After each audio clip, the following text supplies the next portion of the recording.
Olá, seja bem-vindo. Meu nome é Letícia e você está assistindo Café e História LGBT, projeto pela Universidade Federal do Rio Grande, pelo qual eu estarei fazendo o meu estágio em História 2.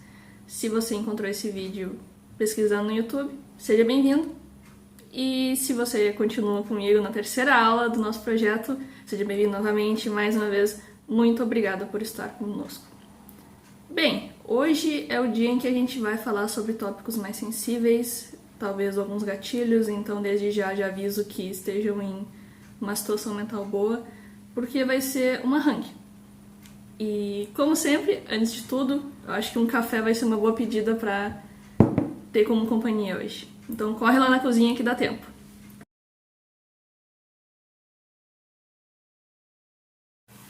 Caras, então, eu tenho certeza que vocês se lembram da nossa conversa quanto a gente não vai poder fugir desse tópico.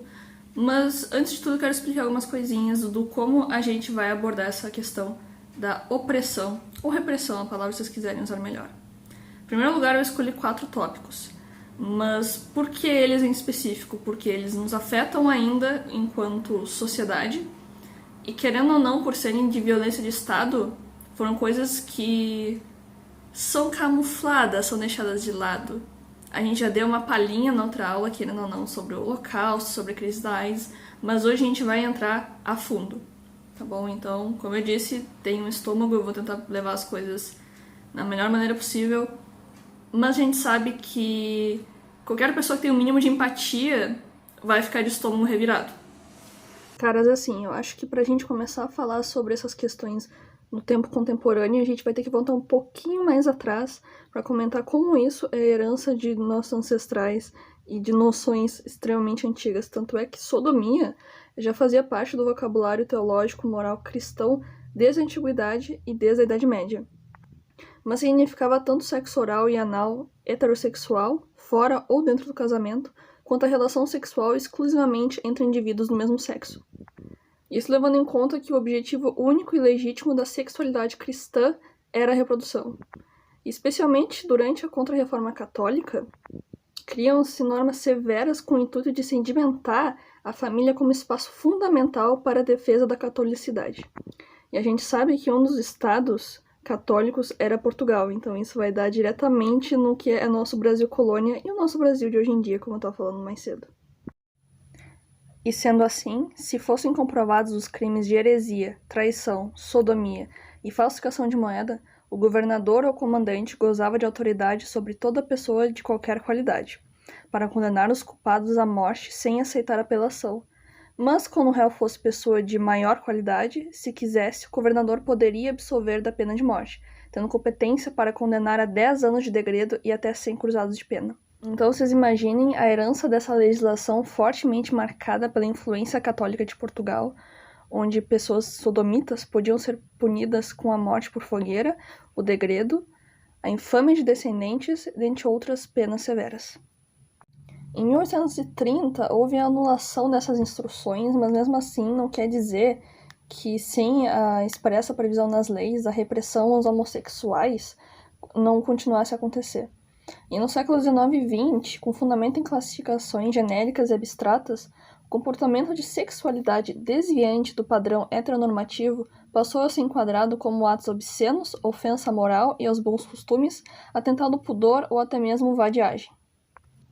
E com base nessas medidas legais, a polícia continuou a agir arbitrariamente, prendendo pessoas que não se encaixassem nos padrões de normalidade e de heteronormatividade, prendendo homossexuais que se expressassem no que poderia ser dito feminilidade para os homens ou masculinidade para as mulheres, que ganhassem a vida através da prostituição ou que estivessem procurando por encontros casuais.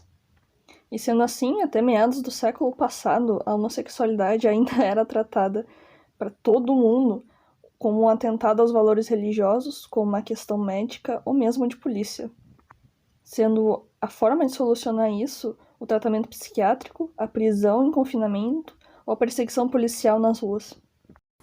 A gente já estava começando a comentar na primeira aula sobre como a questão do preconceito não ser só da teologia cristã. A gente vai entrar um pouquinho a mais, principalmente para falar sobre o Brasil, Mas a gente precisa pensar também quanto a como a ciência teve uma parte importantíssima para institucionalizar a violência de Estado contra pessoas LGBT. E embora o cristianismo ainda fosse uma grande força moralizadora no âmbito público e privado, a gente tem que começar a pensar que depois da industrialização, com o iluminismo, e ali no final do século XIX, teve um grande esforço para explicar a natureza a partir da ciência. A gente não vai excluir ainda a força do pensamento cristão e o que isso significa dentro da sociedade, mas agora há uma outra força que também está começando a pesquisar e a entender e ajudar, isso entre aspas, quem só estiver me ouvindo, esses homossexuais. E nem sempre isso quer dizer uma coisa positiva, mas isso a gente está vendo com os olhos de nós agora. Então olhar para trás e ficar simplesmente julgando é complicado. E a gente tem que pensar que, assim como o termo surgiu ali em meados para final do século XIX, esses estudos também estavam acontecendo ali, e principalmente na Europa. Então, como eles chegaram aqui na América, é meio controverso. O historiador Jay Hathaway fala que foram de formas diferentes e usados com certeza para instituir leis e padrões normativos de comportamento mais restritos ainda. E no Brasil, então, que é diretamente afetado por modas e por posições estadunidenses, uma coisa vai seguir a outra e a gente vai perceber isso bastante durante a aula. E bem, não foi só aqui no Brasil colônia, no Brasil imperial e no Brasil de hoje em dia que isso aconteceu. Isso foi um fenômeno por todo mundo. E por não haver exatamente escrito lá que era contra o homossexual, às vezes a gente pode passar por cima como se não pudéssemos ou não devêssemos olhar e ser críticos à atividade policial, o que já é um outro assunto muito mais complexo, principalmente a gente que está vivendo os momentos depois do Black Lives Matter nos Estados Unidos, pra vocês perceberem o quanto é um assunto que vai ser, infelizmente, enquanto a gente tiver esse tipo de sistema e esse tipo de pensamento no mundo, extremamente atual. Eu acho que é muito interessante não só pessoas que são das ciências humanas, historiadores, sociólogos, filósofos, geógrafos, que se pense de como o poder da ciência foi usado no começo de formas, no mínimo, complicadas. Eu acho que falta um pouco de autocrítica. Não sei vocês, fica aí o questionamento. Porque, com certeza, hoje em dia, a gente pensa nas ciências humanas como uma força contra o conservadorismo, contra posições erradas e opressoras, mas em algum momento a gente também não foi o bonzinho da história. E claro, de novo, o que eu tô dizendo, a gente olha pra trás com os olhos do presente. A gente com certeza vai julgar e vai achar tudo horrível que aconteceu lá e que, nossa, a gente não deixaria acontecer daquela maneira. Mas será? Será que a gente não deixaria? Porque era o que a ciência dizia, era o que poderia se provar. Eu acho que o método científico não pode ser moralizador, mas pensar sobre isso e de como agora, com certeza, o nosso papel tem que ser de pensar numa ciência que siga os direitos humanos, que siga a dignidade do homem, é essencial, mas que também pode ser usada para outras coisas, e é usada para outras coisas. Até hoje a gente vê pessoas que usam discursos e coisas fora de contexto para justificar barbaridades. E foi a partir exatamente desse pressuposto de que poderia ser uma doença, que essas pessoas seriam aleijadas, seriam loucas, deveriam ser tratadas, que o nazismo teve a sua base ideológica para justificar a perseguição aos homossexuais. Tanto é que pouco se sabe, pouco se fala sobre os triângulos rosas, que são os homens que foram presos por comportamento homossexual e desviado. E essa postura por parte do Estado nazista tinha muito a ver com manter as tradições, muito a ver com o bom moral e os costumes, com certeza, mas foi basilada muito pela ciência da época. Se estima que cerca de 100 mil homossexuais foram presos, dos quais cerca de 10 mil foram levados às camas de concentração, sendo enquadrado no parágrafo 175, uma lei que criminalizava as práticas homossexuais, mas que antes do acirramento das políticas hitleristas estavam muito em desuso, com o fortalecimento do nazismo, que foi radicalizada e usada como meio para tentar erradicar a homossexualidade na Alemanha. E a marca do triângulo rosa era o símbolo mais cabal da humilhação, que relacionava o sujeito ao feminino, ao afeminado, à passividade, à fraqueza, à traição. Então a Alemanha passou de um país pioneiro na questão de organização de movimento LGBT para um governo que tinha ideia de tentativa de reeducação sexual e reabilitação dos seres considerados anormais, que eram doentes mentais, depravados. Além disso, o regime do Hitler também fazia uso de experimentos científicos a fim de descobrir a origem desses males e desvios e a busca de uma possível cura. E como isso pode acontecer numa sociedade? A gente tem que pensar assim: a cada movimento que se tem de progressão de assuntos, de contestação à ordem, aos bons costumes, sempre vai ter um contramovimento. A gente pode pegar, em um exemplo um pouco mais distante, a reforma protestante é contra a reforma católica, que vocês sabem do protestantismo evangélico, é contra os dizeres da Igreja Católica. Assim como teve um movimento de contestação, teve um movimento de contestação à contestação. No Brasil mais atual, a gente teve todas as temáticas que estavam começando a se pensar sobre sexualidade, sobre gênero em sala de aula. E a gente sabe muito bem quem é que está no governo agora. Então, vai acontecer exatamente isso e a gente vai ver muito disso, infelizmente, quanto ao movimento LGBT.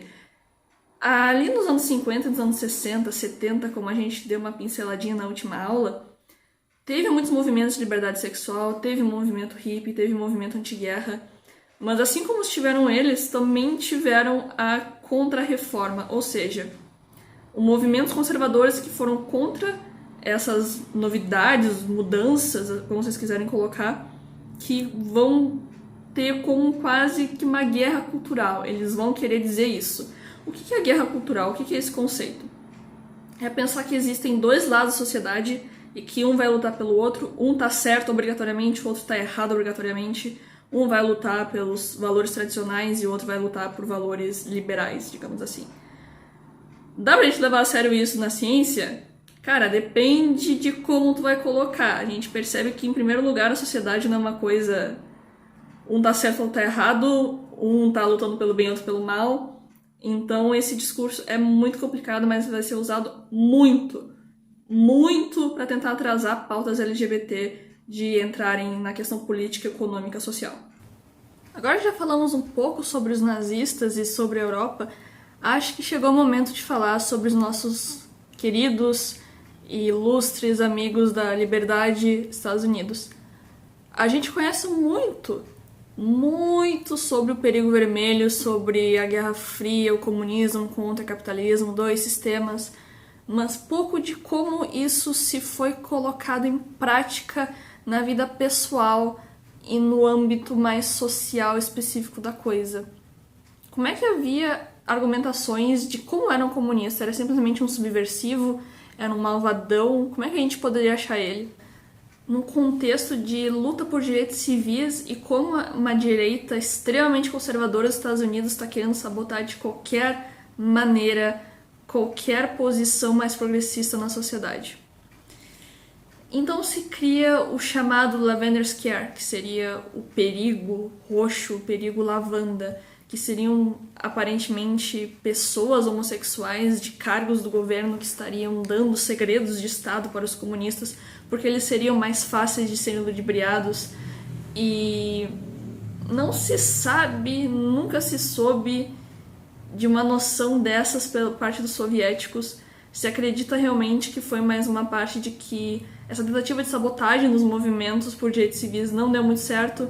Então, o Comitê dos Jones, que assim era conhecido, desses governantes que estavam colocando em prática esse tipo de repressão estatal, simplesmente virou para os homossexuais e disse: ok, o problema está aqui, vamos nos concentrar aqui. Lembrando com toda a herança de homofobia que já se tem só pela questão cristã e a questão científica, é claro que pegou muito facilmente. E como exatamente se deu essas questões? Primeiramente, houve com certeza um expurgo de funcionários públicos que tivessem suspeitas de serem homossexuais e engajarem com o homossexualismo. houve também a intimidação de pessoas dentro de universidades.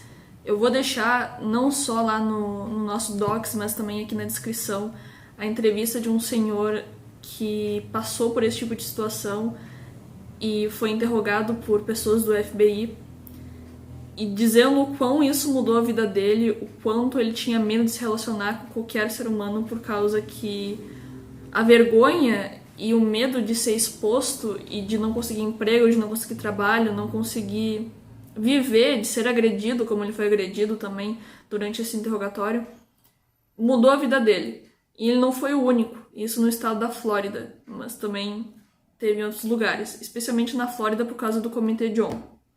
E como a gente pode pensar quanto à crise da AIDS? Acho que a primeira coisa é tirar simplesmente como uma questão da medicina e pensar num geral, nos quadros padrões da história política e cultural dos Estados Unidos no pós-guerra. Uma vez que essa doença, que foi descoberta no verão de 1981, destaca as transformações e os realinhamentos políticos do final do século XX, particularmente porque afetou a forma, o escopo da ação do Estado contra ou em nome dos cidadãos. Uma vez que houve um esforço civil para que o Estado e a sociedade no geral cuidasse dessas pessoas com AIDS e não as tratasse como um outro ou vítima simplesmente. Além disso, tem que se pensar também num contexto do estabelecimento de pesquisa em expansão que emergiu na Guerra Fria, da explosão da indústria farmacêutica, ou como essas instituições interagiram uma com as outras para criar um capital massivo. Além disso, também é um exemplo de como os movimentos sociais das décadas de 1970 e 1960 evoluíram para uma política de identidade fosse uma pauta estatal.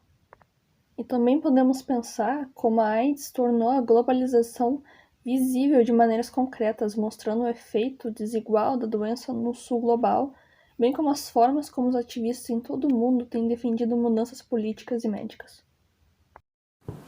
Para situar um pouco como é que foi a crise da AIDS, se sabe que os primeiros pacientes realmente foram homens jovens homossexuais em 1981, e as primeiras pessoas que morreram, que foram atingidas, que foram diagnosticadas, foram da comunidade LGBT, o que fez que não houvesse uma urgência para procurar, primeiramente, saber o que era, depois procurar talvez uma vacina e, posteriormente, uma possível cura.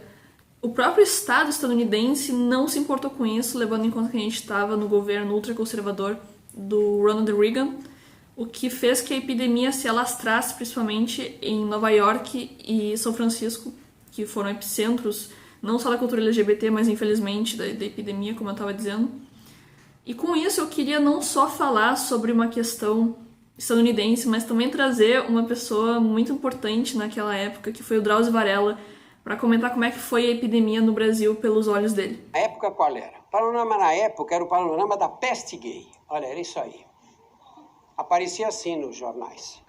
Isso é manchete das notícias populares. Era um jornal que se torcia e saía sangue assim no jornal. Mas esse era um jornal que o povo lia, tinha uma tiragem absurda.